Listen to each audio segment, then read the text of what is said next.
June 2025. The world watches as Iran and Israel exchange missiles, hospitals are hit, and the US launches bunker-busting airstrikes. Now, a fragile ceasefire has been announced, but even as the words are spoken, the bombs continue to fall. And the Strait of Hormuz, one of the world's most vital oil arteries, is on the brink of closure. Is peace possible, or are we heading toward something far more dangerous? Let's break it down. The seeds of this conflict were planted months ago. On June 13, 2025, Israel launched Operation Rising Lion, a bold multi-phase operation targeting Iran's underground missile and nuclear facilities. According to Israeli intelligence sources, dozens of Iranian defense sites were destroyed in covert drone and cyber operations believed to be orchestrated by Mossad. Iran responded swiftly and violently with Operation True Promise, launching over 150 drones and 80 ballistic missiles at Israel's southern air bases and major cities. On June 21st, the United States entered the conflict directly. Under Operation Midnight Hammer, U.S. forces launched airstrikes on 3 of Iran's key nuclear facilities: Fordow, Natanz, and Isfahan. The use of bunker-busting bombs indicated Washington was not just sending a message, it was trying to cripple Iran's nuclear ambitions. President Trump declared, "America will not stand by as Iran threatens the world with terror and uranium." Iran warned of uncontrollable consequences and vowed retaliation, particularly if the U.S. joined Israel in further strikes. On June 23rd, Trump surprised the world by announcing a complete and total ceasefire had been brokered by Qatar. Iran's president accepted it on paper. Israel agreed to delay further strikes by 12 hours. But the reality? Hours later, Iranian missiles struck Beersheba again, killing 4 civilians. Israel retaliated with limited air raids. Tehran claimed Israel hadn't halted attacks first, meaning Iran was simply defending itself. So, was there ever a ceasefire at all? Or just a pause for strategic repositioning? One of the darkest moments came when an Iranian Sedjil missile slammed into Israel's Soroka Hospital in Beersheba. 50 were injured, including infants in NICU units. There were early fears of a chemical leak, though this was not confirmed. Across Iran, Israeli strikes have killed over 950 civilians, according to local media.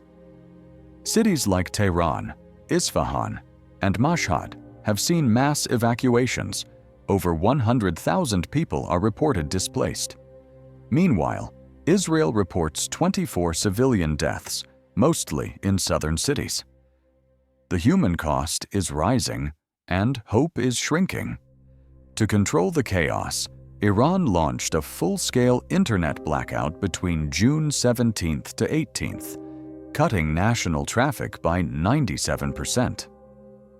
Many believe this was aimed at silencing dissent after Israeli strikes caused panic and power outages. Iran also reportedly launched a fake Starlink app to track users trying to access outside networks. The world's view into Iran right now is limited, and what little escapes paints a picture of fear and fury. The biggest powder keg? The Strait of Hormuz. On June 22nd, Iran's parliament formally approved a measure to close the strait if U.S. attacks continued. The final decision now rests with Iran's Supreme National Security Council. This 21-mile-wide channel moves nearly 20% of the world's oil. If Iran shuts it down, we're not talking regional crisis. We're talking global recession. Oil prices are already near $130 a barrel. Insurers are raising rates for tankers, and some shipping companies are halting transits entirely. Iran's influence isn't just in Tehran, it stretches across the region. Hezbollah has opened a second front on Israel's northern border. Houthis in Yemen have launched drones at U.S. ships in the Red Sea. Iraqi militias have targeted U.S. bases near Baghdad and Erbil. This isn't just a two-country conflict. It's a web of shadow wars, and any miscalculation could bring in new players. What happens next? 3 scenarios. Scenario 1. The ceasefire holds Qatar's diplomacy prevails. Iran and Israel cool down. Sanctions are negotiated, and the strait stays open. Scenario 2. Ceasefire collapses, another missile strike or assassination triggers full-scale war.